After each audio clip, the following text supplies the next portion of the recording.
ಪಕ್ಷಕ್ಕೆ ಯಾಕೆ ಓಟ್ ಹಾಕಬೇಕು ಅಂತಂದ್ರೆ ಕಾಂಗ್ರೆಸ್ ಪಕ್ಷ ನುಡಿದಂತೆ ನಡೆದಿರ್ತಕ್ಕಂಥ ಪಕ್ಷ.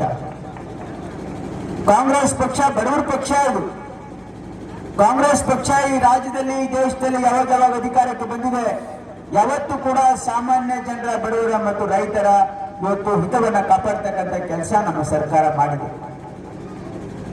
ಕಳೆದ ಚುನಾವಣೆಯಲ್ಲಿ ಕಾಂಗ್ರೆಸ್ ಪಕ್ಷ ಈ ರಾಜ್ಯದ ಜನರಿಗೆ ಮಾತನ್ನ ಕೊಟ್ಟಿದೆ. ನಾವು ಹೇಳಿದ್ವಿ, ಒಂದು ವೇಳೆ ನಮ್ಮ ಸರ್ಕಾರ ಈ ರಾಜ್ಯದಲ್ಲಿ ಬಂದ್ರೆ ನಾವು 5 ಗ್ಯಾರಂಟಿಗಳನ್ನ ಘೋಷಣೆ ಮಾಡಿದ್ವಿ. ಈ ರಾಜ್ಯದ ಜನರಿಗೆ 5 ಗ್ಯಾರಂಟಿಗಳನ್ನು ನಾವು ವಾಗ್ದಾನ ಮಾಡಿದ್ವಿ. ಒಂದು ವೇಳೆ ಕೇಂದ್ರದಲ್ಲಿ ನಮ್ಮ ಸರ್ಕಾರ ಬಂದ್ರೆ ನಾವು ಹೇಳಿದ್ವಿ, ಈ ದೇಶದ ಪ್ರತಿಯೊಂದು ಬಡವರ ಕುಟುಂಬದ ಮನೆಗೆ 1 ಲಕ್ಷ ರೂಪಾಯಿ ಕೊಡ್ತೀವಿ ಅಂತ ಹೇಳಿದ್ವಿ ಪ್ರತಿ ವರ್ಷ ಮಹಾಲಕ್ಷ್ಮಿ ಯೋಜನೆಯಲ್ಲಿ. ಈ ದೇಶದ ರೈತರ ಸಾಲ ಮನ್ನಾ ಮಾಡ್ತೀವಿ ಅಂತ ಹೇಳಿದ್ವಿ. ಇದು 2ನೇ ಗ್ಯಾರಂಟಿ. ಒಂದು ದೇಶದಲ್ಲಿ ನಮ್ಮ ಸರ್ಕಾರ ಬಂದ್ರೆ ಇವತ್ತು ನಾವು ದೇಶದ ರೈತರ ಸಾಲ ಮನ್ನಾ ಮಾಡ್ತೀವಿ ಅಂತ ಹೇಳಿದೀವಿ. ಬೆಂಬಲ ಬೆಲೆ ಕಾನೂನು ಮಾಡ್ತೀವಿ ಅಂತ ಹೇಳಿದೀವಿ. ಈ ದೇಶದ ಬೆನ್ನೆಲುಬಾಗಿರ್ತಕ್ಕಂಥ ರೈತನ ಭದ್ರತೆಯ ಕಾನೂನನ್ನ ಮಾಡ್ತೀವಿ ಅಂತ ಹೇಳಿದೀವಿ. ನಮ್ಮ ಸರ್ಕಾರ ಬಂದ್ರೆ ಉದ್ಯೋಗ ಖಾತ್ರಿಯಲ್ಲಿ ಕೆಲಸ ಮಾಡ್ತಕ್ಕಂಥ ಕೂಲಿಯನ್ನ 400 ರೂಪಾಯಿ ಏರಿಸ್ತೀವಿ ಅಂತ ಹೇಳಿದೀವಿ. ಈ ದೇಶದಲ್ಲಿ ಯುವಕರು ಯಾರು ಡಿಗ್ರಿ ಡಿಪ್ಲೊಮಾ ಮಾಡಿ ಇವತ್ತು ನೌಕರಿ ಇಲ್ಲದೆ ಅಲ್ದಾಡ್ತಾ ಇದ್ದಾರೆ, ಅವರಿಗೆ ಪ್ರತಿ ವರ್ಷ 1 ಲಕ್ಷ ರೂಪಾಯಿ ಅವ್ರಿಗೆ ಅಪ್ರೆಂಟಿಸ್ಶಿಪ್ ಜೊತೆಗೆ ಕೊಡ್ತೀವಿ ಅಂತ ಹೇಳಿದೀವಿ. ಈ ದೇಶದಲ್ಲಿ ಜಾತಿ ಗಣತಿ ಮಾಡಿ ಯಾರು ಎಷ್ಟು ಸಂಖ್ಯೆಯಲ್ಲಿದ್ದಾರೆ ಅವರಿಗೆ ಸಾಮಾಜಿಕ ನ್ಯಾಯ ಕೊಡ್ತೀವಿ ಅಂತಕ್ಕಂಥ ಮಾತನ್ನ ಈ 5 ಗ್ಯಾರಂಟಿಗಳನ್ನ ನಾವು ಘೋಷಣೆ ಮಾಡಿದೀವಿ. ಇವತ್ತು ಉಮೇಶ್ ಜಾಧವ್ 1 ನಯಾ ಪೈಸಾ ಕೆಲಸ ಇವತ್ತು ಕಲಬುರಗಿ ಜಿಲ್ಲೆಯಲ್ಲಿ ಮಾಡಿಲ್ಲ. ನನ್ನ ಚಾಲೆಂಜ್ ಇದೆ ಇವತ್ತು ಭಾರತೀಯ ಜನತಾ ಪಾರ್ಟಿ ನಾಯಕರಿಗೆ. 12 ವರ್ಷ ರಾಜ್ಯದಲ್ಲಿ ನಿಮ್ಮ ಸರ್ಕಾರ ಇತ್ತು, 10 ವರ್ಷ ನಿಮ್ಮ ಕೇಂದ್ರದಲ್ಲಿ ಸರ್ಕಾರ ಇತ್ತು, 5 ವರ್ಷ ಇಲ್ಲಿ MP ಇದ್ರು ಉಮೇಶ್ ಜಾಧವ್. 1 ನಯಾ ಪೈಸಾ ಕೆಲಸ ಕಲಬುರಗಿ ಜಿಲ್ಲೆಯಲ್ಲಿ ಆದ್ರೆ ಇವತ್ತು ನೀವು ತೋರಿಸಿ, ನನಗೆ ಹೇಳ್ತೀನಿ ನಿಮಗೆ. ನಾವು ನಿಮಗೆ ತೋರಿಸಲಿಕ್ಕೆ ರೆಡಿ ಆಗಿದ್ದೀವಿ.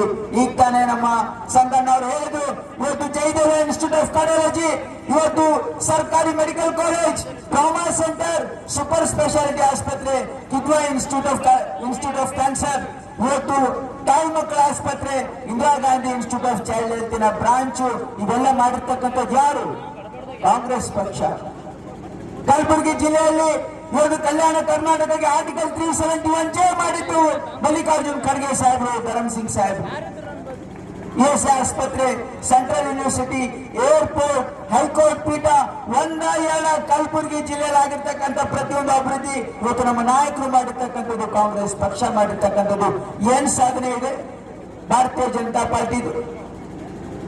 ಏನ್ ಮಾಡಿದ್ದಾರೆ ಉಮೇಶ್ ಜಾಧವ್? ಹೇಳಿಕೆ ಮುಖ ಇಲ್ಲ, ಮತ್ತೆ ಹೇಳ್ತಾ ಇದ್ದಾರೆ ಮೋದಿ ಮುಖ ನೋಡಿ ಓಟ್ ಕೊಡಿ ಅಂತ. ಈ ಜಿಲ್ಲೆಯ ಜನ ಒಂದ್ಸಾರಿ ಮೋದಿ ಮುಖ ನೋಡಿ ಓಟ್ ಕೊಟ್ಟಿದ್ದಾರೆ. ಅದು 2 ಕೈಯಿಂದ ನಾವು ಉಣ್ತಾ ಇದ್ದೀವಿ. 1 ನಯಾ ಪೈಸಾ ಕೆಲಸ ನಮ್ಮ ಭಾಗದಲ್ಲಿ ಆಗಿಲ್ಲ. ನರೇಂದ್ರ ಮೋದಿ ಅವರು ಏನು ಮಾಡಿಲ್ಲ, ಉಮೇಶ್ ಜಾಧವ್ ಅವರು ಏನು ಮಾಡಿಲ್ಲ. ಇದು ಆಲೋಚನೆ ಮಾಡಬೇಕಾಗಿದೆ. ಈಗ ನಾನು ಕೂಡ ಧನಸಿಂಗ್ ಸಾಹೇಬರು ಮತ್ತೆ ಮಾರ್ಗದರ್ಶನ ಬೆಳೆದಿದ್ದೀವಿ.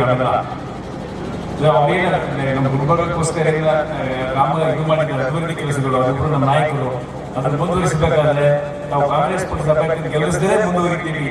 ಮತ್ತೆ ಮುಂದೆ ಕೂಡ ಅಜಯ್ ಸಿಂಗ್ ಅವರಿದ್ದಾರೆ, ಎಲ್ಲರೂ ಒಂದು ಮಾಡ್ಕೊಂಡು ಹೋಗ್ತಾರೆ. ನಾವೆಲ್ಲ ನಾವು ಮಾಡಬೇಕಾದ್ರೆ ನಮ್ಮನ್ನ ತಾವು ವೋಟ್ ಮಾಡಿ ಪಾರ್ಲಿಮೆಂಟ್ಗೆ ಕಳಿಸ್ಕೊಡ್ಬೇಕು. ನಮ್ದೇನಪ್ಪ ಅಂದ್ರೆ ತಾವು ನಮ್ಗೆ ಮತ ಹಾಕಿ ಆಶೀರ್ವಾದ ಮಾಡಿ ಪಾರ್ಲಿಮೆಂಟ್ ತಮ್ಮ ಸೇವೆ ಮಾಡಕ್ಕೆ ಒಂದು ಅವಕಾಶ ಮಾಡಿಕೊಡ್ಬೇಕು ನಮ್ಗೆ ಹೇಳಿ ಕೇಳ್ಕೊಳ್ತೀವಿ. ನಾವು ಪ್ರತಿಯೊಂದು ಧರ್ಮಕ್ಕೆ ಗೌರವ ಕೊಡ್ತೀವಿ, ಆದ್ರೆ ಧರ್ಮ ನಡುವೆ ಅವ್ರು ರಾಜಕೀಯ ಮಾಡ್ತಾರ. ಅವರು ಇವತ್ತು ಆಜಾನ್ ಇರ್ತಕ್ಕಂಥ ಎಷ್ಟೊಂದು ವರ್ಷ ಪುರಾತನ ಕಾಲದಲ್ಲಿ ಇರ್ತಕ್ಕಂಥ ಆಜಾನ್, ಹಿಲಾಲ್ ಕಟ್, ಹಿಜಾಬ್, ಮುಸ್ಲಿಂ ಅವರಿಗೆ ಅವಕಾಶ ಮಾಡ್ಕೊಡ್ತಕ್ಕಂಥ ಧರ್ಮದ ನಡುವೆ ಜಗಳ ಹಚ್ಚಿ ಚುನಾವಣೆ ಗೆಲ್ಲಬೇಕು. ಇದು ಹೊಸದೇನಲ್ಲ. 2003ರಲ್ಲಿ ಗೋದ್ರಾಗಿತ್ತು. ಇದೇ ನಮ್ಮ ದೇಶದ ಪ್ರಧಾನಮಂತ್ರಿ ನರೇಂದ್ರ ಮೋದಿ ಸೋಲ್ತಾರ ಅಂತ ಹೇಳಿದ್ರೆ ಗೋದ್ರಾ ಕಾರ್ನೇಜ್ ಮಾಡಿ ಬೆಂಕಿ ಹಚ್ಚಿಬಿಟ್ಟಿದ್ರು ಚುನಾವಣೆಗೋಸ್ಕರ. ಇವತ್ತು ಮೊನ್ನೆ ಬಿಜೆಪಿ ಅವ್ರು ಗೊತ್ತಾಗ್ಬಿಡ್ತು ನಾವು ಚುನಾವಣೆ ಗೆಲ್ಲಲ್ಲ ಅಂತ 2023ರಲ್ಲಿ. ಅದಕ್ಕಿದೆಲ್ಲ ಮಾಡಿದ್ರು. ಮುಸ್ಲಿಂ ಮೈನಾರಿಟಿ ಅವರಿಗೆ 4% ಇರ್ತಕ್ಕಂಥ ಒಂದು ರಿಸರ್ವೇಶನ್ ಹಿಂಪಡೆದ್ರು ಅವರು. ಇದೆಲ್ಲ ಏನು? ಕೇವಲ ಓಟ್ಗೋಸ್ಕರ. ಇಡೀ ದೇಶದಲ್ಲಿ ಯಾವ್ದಾದ್ರೆ ಒಂದು ಜಾತ್ಯತೀತ ಪಕ್ಷ ಇದೆ ಅಂದ್ರೆ ಅದು ಕಾಂಗ್ರೆಸ್ ಪಕ್ಷ.